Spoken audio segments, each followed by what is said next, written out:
మన పిల్లలు చదువు విషయంలో మాకేం చెప్పాల్సింది లేదు అన్నట్టుగా మంచి మార్కులు తెచ్చుకున్నారు కదా. కంగ్రాచ్యులేషన్స్ పిల్లలకి, టీచర్స్కి, పేరెంట్స్కి. మరి సమ్మర్ హాలిడేస్ మొదలైనవి, అసలు కథ ఇప్పుడే మొదలవుతుంది. ఏం క్లాసెస్ పెట్టాలా అని పేరెంట్స్ చాలా ఆలోచిస్తూ ఉండుంటారు. ఈ విషయం మీదే నేను ఒక చిన్న మాట పిల్లలతోనూ పేరెంట్స్తో పంచుకోవాలనుకుంటున్నాను. చదువు అనేది జీవితానికి కొంతవరకు భద్రతనిస్తుంది. అలాగే మానవ విలువలు అనేవి జీవితానికి ఒక అర్థాన్ని, ఒక సంపూర్ణతని ఇస్తాయి. ఈ సమ్మర్ హాలిడేస్లో అలాంటి మానవ విలువలు పిల్లలకి ఎలా మనము పెంపొందించుకోగలుగుతామో, నాకున్న ఎక్స్పీరియన్స్తో నేను చిన్నప్పుడు చేసినవి, నేను ఇంకా చేస్తున్నవి మీతో పంచుకోవాలనుకుంటున్నాను. సో ముఖ్యంగా ఒక రోజుని మనము 3 భాగాలుగా డివైడ్ చేయొచ్చు.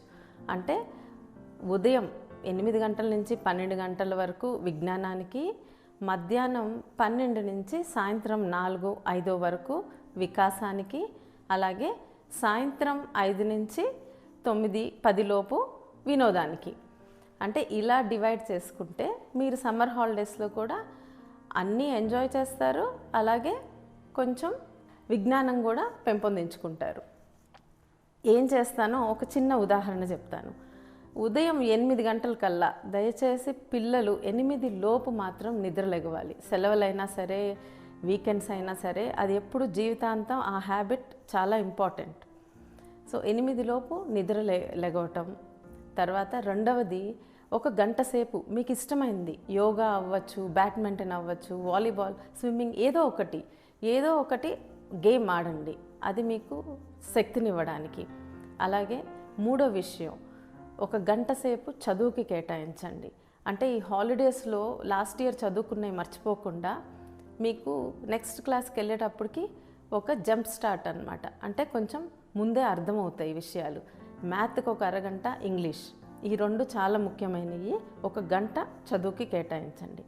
ఈ 3 విషయాలు కంపల్సరీ రోజులో చేయాలి. తర్వాత మధ్యాహ్నం నుంచి ఎండలు ఉంటాయి బయట. సో ఈ మధ్యాహ్నం ఇప్పుడు మీ వికాసం కోసం. అంటే ఇప్పుడు వరకు, ఉదయం వరకు మీరు టీవీ కానీ ఫోన్ కానీ చూడొద్దు. మధ్యాహ్నం మీకోసం 1 గంట కేటాయించుకోండి. అది టీవీ అవ్వచ్చు, ఫోన్ అవ్వచ్చు, ఏదో ఒకటి. దానికైతే ఒక టైం పెట్టుకోండి. దాంతోపాటు ముఖ్యంగా మీకు ఇష్టమైన ఒక బుక్ అవ్వచ్చు, మ్యాగజైన్ అవ్వచ్చు. నేనైతే రీడర్స్ డైజెస్ట్ చదివేదాన్ని, చేతికి ఏ మ్యాగజైన్ అందితే అది చదివేదాన్ని. ఆ బుక్ చదవటం వల్ల ఏమవుతుందంటే, మనకి అందరూ అనుకోవచ్చు కొత్త విషయాలు నేర్చుకుంటాం, కానీ అందరూ అనుకోవచ్చు మేము రీల్స్లో కూడా కొత్త విషయాలు నేర్చుకుంటున్నామని. కానీ రీల్స్ వల్ల ఏమవుతుందంటే, మీకు అంతకుముందు ఒక 10 నిమిషాలైనా పక్క వాళ్ళు ఏం చెప్తున్నారో వినటానికి ఓపిక ఉండేది.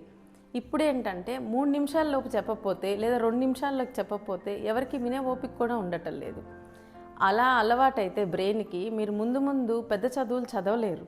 ఎందుకంటే ఎన్నో పుస్తకాలు చదవాలి, ఎంతోమంది చెప్పే లెక్చర్స్ వినాలి, ఓపిక ఉండాలి దానికి. సో అలాంటిది కేవలం బుక్ రీడింగ్, అంటే పుస్తక పఠనంతోనే వస్తుంది. సో మీకు ఇష్టమైన బుక్ చదవండి. సో అది ఏ బుక్ అనేది ప్రత్యేకంగా లేదు. నెక్స్ట్ విషయం ఏంటంటే, పిల్లలతో కంపల్సరీ ఒక 3 రకాల విత్తనాలు నాటించండి. నేను సామాన్యంగా ఎవరికైనా చెప్పేది మెంతులు ఒకటి, గోంగూర, తీగబచ్చలి, ఈ 3టిని మొలకెత్తించడము, వాటిని పోషించడం చాలా తేలిక. సో అది చేసినప్పుడు పిల్లలు రోజు వచ్చి చూస్తారు వాళ్ళు పెట్టిన విత్తనాలు మొలుస్తున్నాయా లేదా అని. వాళ్ళకి ఓర్పు అలవాటు అవుతుంది, వాటిని కేర్ చేయటం అలవాటు అవుతుంది. వాటిని పోషించలేకపోయినా కనీసం దానిలో ఉన్న కష్టం అర్థమవుతుంది. ఒక రైతు కూరగాయలు పండించడంలో కానీ ఎంత కష్టం ఉంది అనేది వాళ్ళకి అర్థమవుతుంది. దీనివల్ల ఎదుటివారి కష్టం అర్థమవుతుంది ఈ చేయటం వల్ల. తర్వాత మధ్యాహ్నం టైంలో ఆర్ట్, పిల్లలకి ఇష్టమైన ఆర్ట్ అవ్వచ్చు, లేదా కుట్టడం, అంటే ఒక చిన్న హుక్స్ కుట్టడం కానీ, చిన్నవి ఏదైనా విషయాలు. ఇవి ఏంటంటే లైఫ్ స్కిల్స్. ఇలాంటివి రేపు వాళ్ళు పెద్దయి ఎక్కడికి వెళ్ళినా కూడా ఈ చిన్న విషయాలకి భయపడక్కర్లేదు. వాళ్ళు చాలా కాన్ఫిడెంట్గా పెరుగుతారు. సాయంత్రం అయ్యేటప్పటికి ఒక 5 తర్వాత వినోదం.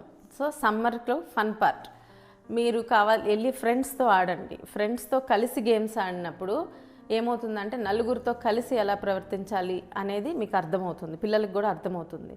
అలాగే ఇది చాలా ముఖ్యం, ఇంట్లో కూడా కలిసి భోంచేసి ఒక బోర్డ్ గేమ్, అంటే ఒక చెస్ అవ్వచ్చు, క్యారమ్స్ అవ్వచ్చు, లూడో, స్నేక్ అండ్ ల్యాడర్, ఏదైనా ఒక బోర్డ్ గేమ్, కార్డ్స్ అవ్వచ్చు. ఓ గేమ్స్ లేకపోతే ఇంకా మంచి పని ఏంటంటే అమ్మని వాకింగ్కి తీసుకెళ్ళడం. అంటే అమ్మతో కొంచెం సేపు నడిపించారనుకోండి, ఆవిడ ఆరోగ్యానికి ఒక అలవాటుగా మారుతుంది. ఆ టైంలో మీ ఇద్దరు చాలా కబుర్లు చెప్పుకుంటారు. నేను మా అమ్మతో అది చేసేదాన్ని, మేము ఇద్దరం పాటలు పాడేవాళ్ళం అంతాక్షరి. సో ఆ మెమరీసే నాకు ఇంకా మిగిలి ఉన్నాయి. నెక్స్ట్ విషయం వచ్చేసి, సాయంత్రం పడుకునే ముందు మీరు ఆ రోజు చేసిన 3 మంచి పనులు, లేదా మీకు నచ్చినవి, లేదా ఇంకొక వ్యక్తిలో నచ్చిన 3 మంచి పనులు మీరు ఒక బుక్లో రాయండి. పిల్లలు, ఇది మీకోసం. అలాగే పేరెంట్స్ కూడా మీ పిల్లలు చేసిన ఒక 3 మంచి పనులు వాళ్ళకి చెప్పండి. నేను నా పిల్లలతో చేసేదాన్ని. ఆ టైం కోసం వాళ్ళు ఎంతో ఎదురు చూసేవాళ్ళు. నైట్ టైం ఇవాళ అమ్మ ఏం చెప్తుందా నా గురించి, నేను చేసిన మంచి ఏం చెప్తుందా అని వాళ్ళ కళ్ళల్లో అది కనిపిస్తుంది. అది ఎంత పెద్దయినా సరే మీరు ఆ పని చేయాలి పిల్లలకి. దీనివల్ల ఏమవుతుందంటే వాళ్ళు ఎదుగుతున్న కొద్దీ వాళ్ళు కాన్ఫిడెంట్గా ఉంటారు. వాళ్ళ మీద వాళ్ళకి ఆత్మస్థైర్యం ఉంటుంది. అలాగే ఎదుటి వ్యక్తిలో మంచిని గుర్తిస్తారు, గుర్తించిన దాన్ని వాళ్ళకి చెప్పగలుగుతారు. అలాగే వాళ్ళు చేసిన మంచిని కూడా ఇంకొకళ్ళు గుర్తిస్తున్నారని తెలిస్తే ఇంకా మంచి చేయాలని వాళ్ళకు కూడా అనిపిస్తుంది. మరి ఇలా చేసి పిల్లల్ని పెంచితే వాళ్ళు ఎంతో ఆదర్శవంతమైన పౌరులుగా ఎదుగుతారు. వాళ్ళ జీవితం కూడా ఒక సంపూర్ణ జీవితంగా ఉంటుంది. అంటే చదువు ఒక్కటే సరిపోదు.